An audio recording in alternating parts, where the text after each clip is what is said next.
বন্ধুরা আজকের এই ভিডিওতে তোমাদেরকে কী করে ব্লাউজে কাপ বসাতে হয় সেটাই দেখাবো। এখানে দেখো প্রিন্সেস কাট ব্লাউজে কাপ বসানোর সঠিক পদ্ধতিটা তোমাদেরকে এই ভিডিওতে আমি ধাপে ধাপে দেখিয়ে দেব। এখানে দেখো ব্লাউজ পার্টটা এবং লাইনিং পার্টটা আমি কেটে নিয়েছি এবং এটা একটা কাপ। বন্ধুরা এখানে 32-34 সাইজ বডির জন্য তোমরা কিন্তু তার থেকে বেশি বড় সাইজের কাপটা নিয়ে নেবে। এখানে বন্ধুরা 32 সাইজ বডির জন্য আমি কিন্তু 38 সাইজের কাপ নিয়ে নিয়েছি।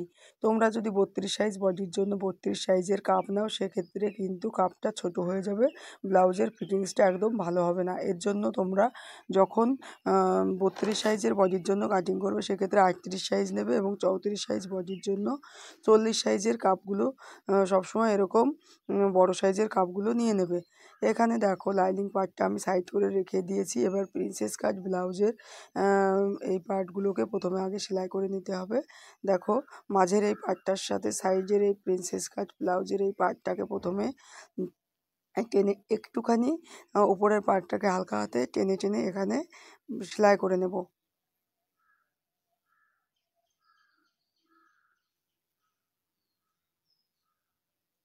দেখো এইভাবে প্রথমে উপরের মেন পার্টটাকে সেলাই করে নিতে হবে।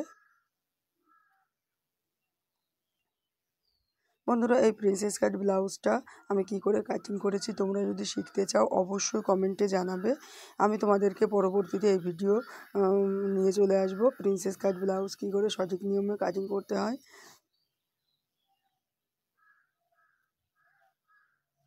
দেখো এখানে কিন্তু এই সাইডের ছোটো পার্টটাকে হালকা হাতে এইভাবে টেনে টেনে সেলাই করতে হবে। এখানে কিন্তু বেশি টানা যাবে না, তাহলে কিন্তু ব্লাউজের ফিটিংসটা নষ্ট হয়ে যাবে, ব্লাউজের ফিনিশিংটা নষ্ট হয়ে যাবে।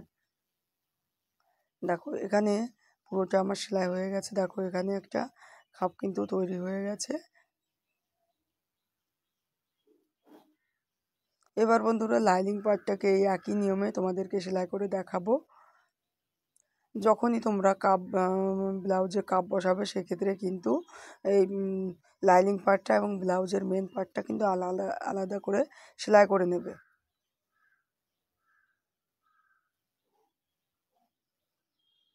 দেখো এইভাবে করে লাইনিং পার্টটাকেও প্রথমে ভালো করে দুটো পার্ট একসাথে করে সেলাই করে নিচ্ছি। দেখো এবার এই সাইডের পার্টটাকেও একই নিয়মে সেলাই করে নেব। বন্ধুরা এই ভিডিওটা তোমাদের যদি ভালো লাগে অবশ্যই ভিডিওতে একটা লাইক দিয়ে দেবে এবং চ্যানেলে যদি কেউ নতুন হয়ে থাকো চ্যানেলটাকে সাবস্ক্রাইব করে রাখবে এই ধরনের কাটিং এবং সেলাইয়ের ভিডিও দেখার জন্য।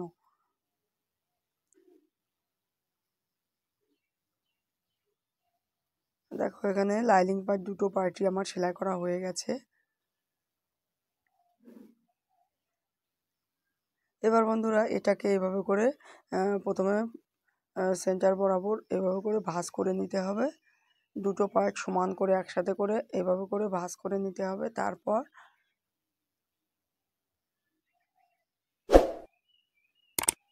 এখান থেকে বন্ধুরা 32-34 সাইজ বডির জন্য তোমরা এখানে টাক্স পয়েন্টের মাপ নিয়ে নেবে 10.5 ইঞ্চিতে। দেখো এইভাবে করে 10.5 ইঞ্চিতে আমি মাপটা নিয়ে নিলাম। দুই সাইডে এভাবে করে সমান করে রেখে 10.5 ইঞ্চিতে প্রথমে পয়েন্ট করে নেব। দেখো এখানে কিন্তু কাপড়টাকে সমান করে ধরতে হবে, না হলে কিন্তু পয়েন্টটা উপর নিচে হয়ে যেতে পারে। এখানে দেখো আমি ভালোভাবে এখানে দুটো পার্ট একসাথে করে নিয়ে পয়েন্ট করে নিলাম। এখানে দেখো মাপ এসছে 10.5 ইঞ্চিতে। এবার এই 10.5 ইঞ্চিতে আমি কাপটাকে বসিয়ে নেব। এখানে বন্ধুরা কাপ বসানোর কিছু নিয়ম আছে।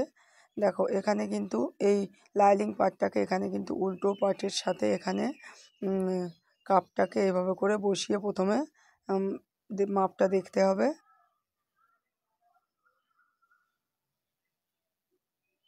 দেখো এখানে সুচ দিয়ে প্রথমে সেলাই করে নিয়েছি। তারপর এখানে কিন্তু সেন্টার পয়েন্টে দেখো এখানটায় প্রথমে চক দিয়ে ভালো করে পয়েন্ট করে নিতে হবে। দুটো কাপেই আমি ভালো করে এখানে পয়েন্ট করে নিলাম।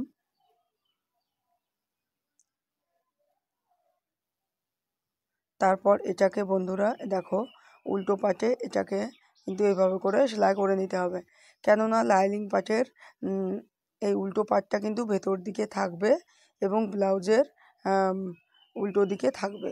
তাই এইভাবে করে এই কাপটাকে বসিয়ে নিতে হবে।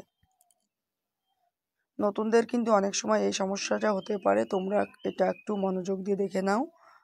দেখো এক সাইডের কাপটাকে ভালো করে আগে লাইনিং পার্টের সাথে সেলাইটা করে নিলাম।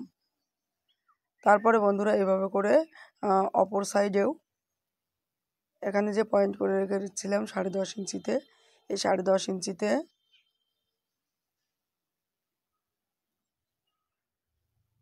এই কাপটাকেও ভালো করে এখানে দেখো সেলাই করে নেব।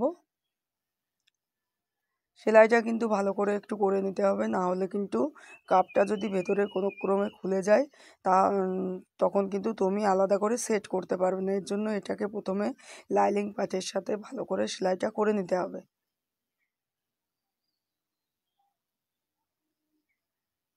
দেখো এখানে আমি ভালো করে সেলাইটা করে নিয়েছি।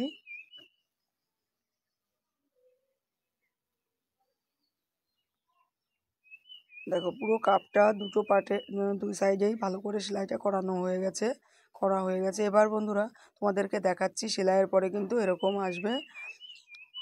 এবার সদর পার্টের উপরে দেখো লাইনিং পার্টটাকে এভাবে করে দেখো এই সদর সাইডটাকে কিন্তু এই কাপ বসানো সাইডটাকে কিন্তু উপরে এভাবে করে ধরতে হবে। সদর পার্টের উপরে এই লাইনিং পার্টটাকে এভাবে ধরে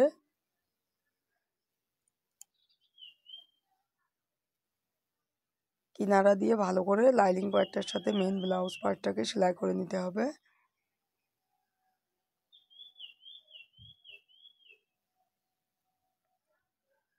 তারপর বন্ধুরা এটাকে উল্টে এবার একদম কিনারা দিয়ে এটাকে চাপ সেলাই করে নেব।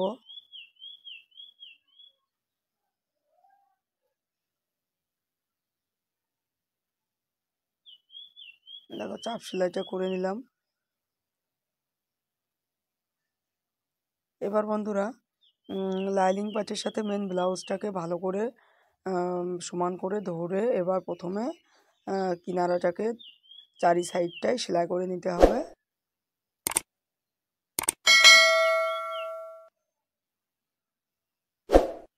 বন্ধুরা আমি আশা করি এই ভিডিওটা দেখে তোমরা একদম নতুন হলেও কি করে ব্লাউজে কাপ সেটিং করতে হয় সেটা বুঝতে পারবে। ভিডিওটা যদি ভালো লাগে তোমরা অবশ্যই লাইক করে দিও, এবং ভিডিওটা দেখে যদি তোমাদের বুঝতে অসুবিধা হয় সেটাও আমাকে কমেন্ট সেকশানে জানাবে। দেখো লাইনিং পার্টের সাথে মেন ব্লাউজটা দেখো সব দিকটাই ভালো করে সেলাই করে নিয়েছি। এবার বন্ধুরা এখানে দেখো এখানে লাইনিং পার্টটার সাথে ব্লাউজ পার্টটা যে কাপ বসিয়েছি এটাকে ভালো করে এভাবে করে ফিনিশিংয়ের দেখো এভাবে করে দুটো পার্ট সমান করে ধরে এখানে তোমরা মেন ব্লাউজ পার্টের সাথে এভাবে করে লাইনিং পার্টটাকে সেলাই করে নিতে পারো। দেখো এখানে ভালো করে এই পার্টটাকে ধরে দুটো পার্ট একসাথে করে সেলাইটা করে নিচ্ছি। এটা করে নিলে তো কী হবে, মেন ব্লাউজের পার্টটা কিন্তু লাইনিং পার্টের সাথে কখনোই সরবে না, এবং ব্লাউজটা পরার পরে বেশি ভালো লাগবে দেখতে। দেখো এই সাইডটাও একই নিয়মে এখানে দুটো পার্ট একসাথে করে ধরে সেলাইটা করে নেব। এবার বন্ধুরা এটাকে কিন্তু এইভাবে করে আগে সমান করে ধরে নিতে হবে।